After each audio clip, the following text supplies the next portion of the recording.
All right, how we doing, everybody? I'm Andy Malfrin. This is Drag the Lake DTL R&R, the reaction and review wing of the Drag the Lake Empire. If you'd like to watch album reviews and long-form podcasts and all that shit, there's a link down below. Let's check this out. I can't say enough good things. Lawn Chair Youth, always putting out good shit. They put out this song, and a lot of times when I check out bands, literally like a name could get me, and called Slutbomb. So that's all I need to get in on this mix. Well, two things. Lawn Chair Youth and then having a band called Slutbomb. So that's a good, solid combo. Slutbomb, Blood of Monsters. Let's listen to this. Also, shout out to Mostly Dope in the chat. Already in here. What's up, boys? We're talking about music today. Oh, if you're watching this later on YouTube when I edit it up, twitch.tv/Andy Malfarina, can listen to music.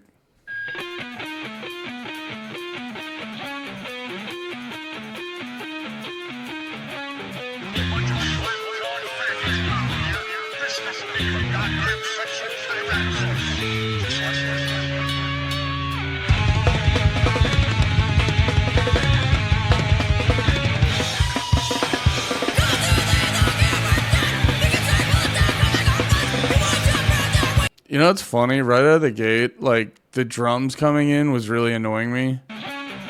Because, like, a lot of times, you see it all the time when you watch these, like, documentaries about, like, DC hardcore or anything like that. You see a lot of these documentaries, they'll talk about that kind of shit.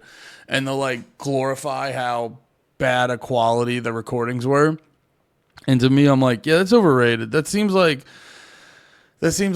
a romanticizing, or it's like a cope mixed with a little bit of romanticizing and shit like that. And I just go, no, don't encourage these people to put out bad recordings. Don't encourage them, because more often than not, it's gonna suck ass and then it's just gonna go to the wayside with time. But with every rule, quote unquote, in music, there's always an example where you go, or, you know, you could just do this. And it was kind of funny. It was like out of the gate, just hearing the drums come in was bugging the shit out of me, like I said before.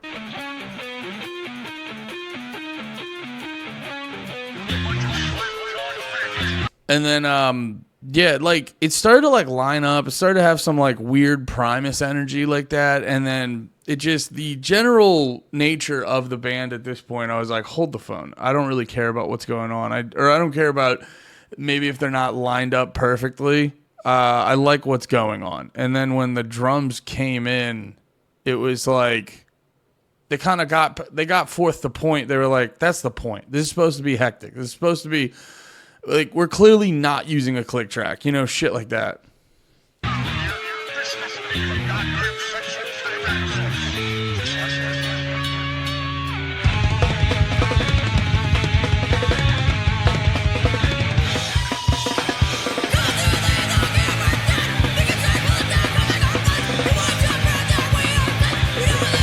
Even not that, I think there was a tempo change, because there's a lot of times where, like, I don't know how the Ramones did it, where they'd be like 1, 2, 3, 4, and then literally you'd see so many Ramones performances. It'd be 1, 2, 3, 4, do do do do do do do, and you're like, okay, not even the tempo, and then that hick, dude, like so many times, 1, 2, 3, 4, and you're like, different tempo, and then, but like, there'd be that pause, and then they would just hop in all at the exact same time. And it would be like, the fuck's going on? How do you guys do that? It's like fucked up, but on point at the same time. It was very odd, very confusing. And this was like a similar thing, but the way the band comes in, it almost was like, dude, did they do a tempo change based off of like 2 beats? Based off of like a short drum fill?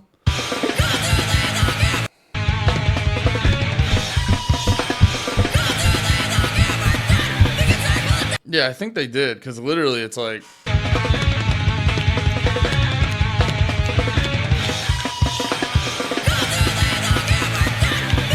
Yeah, the beat goes from to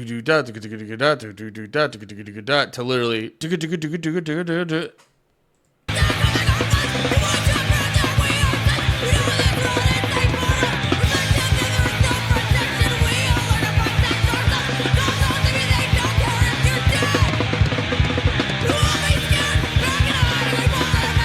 I I will say this though, the drummer may want to. It was kind of cool at first, but now that we're like getting a decent way through the song, I would say kind of like tighten your fills up a little bit.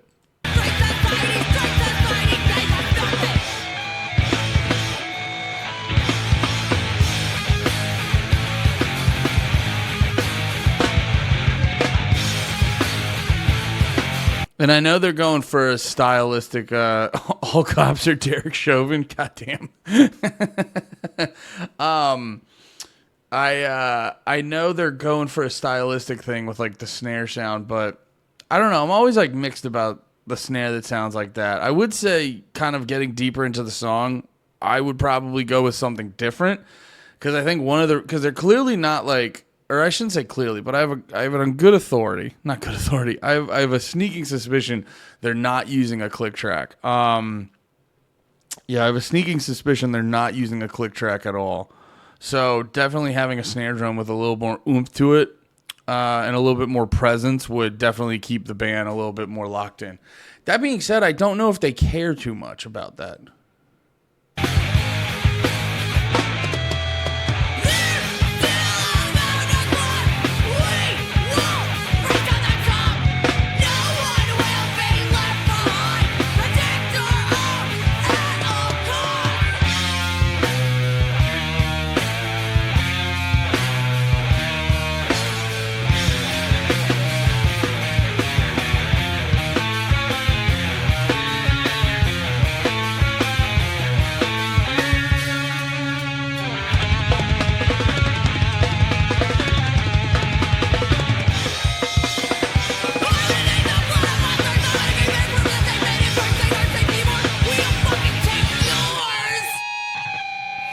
Yeah, it's kind of cool. I'm very mixed with because it's weird. It's like, dude, I don't know what the fuck that drum fill is, man.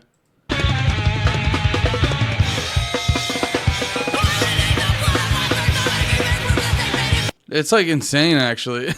Like, I don't even necessarily like hate it, but I like this song, but it's kind of insane in 2024 to just come back in. Like, I don't know what the fuck that drum fill was, dude. And then it's just, no one's on the same fucking place. It kind of rules in a weird way. But no one's on the same page when they come back in.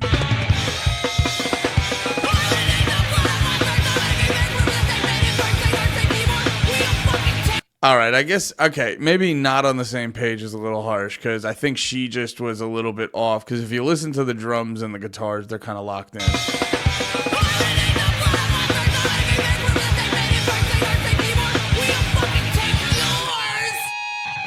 Yeah, it's kind of interesting. It's kind of interesting recording method to clearly not use a click track. And once again, not clearly. They could use it and just be very bad at it. But to most likely not use a click track. And then, like, for a measure, she comes back in, is completely off time, and then locks in sort of towards the end of that last chunk, but then to just make the whole general song like a decent vibe, cool sounds. I know I was going heavy on the drums. I am a drummer, so I do focus heavily on the drums and stuff like that. But also guitar had cool tone, bass was interesting. I like their energy, a band that'll fucking throw a sticker like all cops are Derek Chauvin, which is always funny to me with I'm guessing these guys are a little bit more progressive on like politically speaking, if I were to just guess, because it's funny, you see a lot of times with the progressive people, it's subtly all about one-upsmanship, where for the longest time, for the standard was all cops are bastards. That's like a good thing we can all agree on with the standard on that shit, or from the progressive standpoint, all cops are bastards. And then you see this guy's like, I'll fucking show them. I'll be the most radical.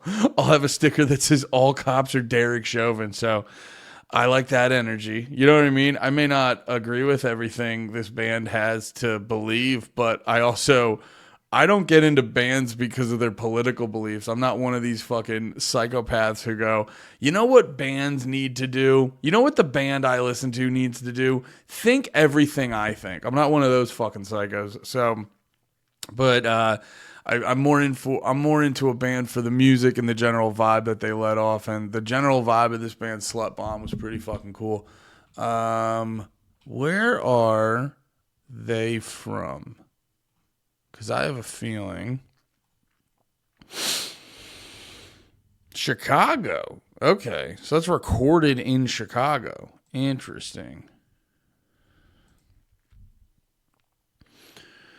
Band was recorded in hardcore. Oh, but they're from Kentucky and Ohio. So they recorded in Chicago. They're from Kentucky and Ohio.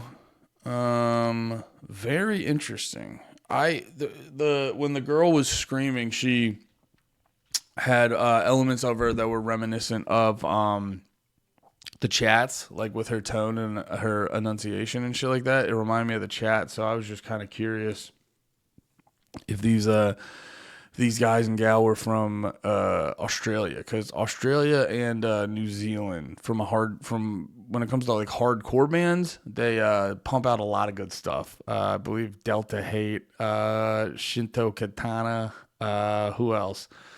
Who's the other band? Sleep, Therapy, bunch of Speed, a bunch of strong hardcore bands. So, punk like this is only a few steps away.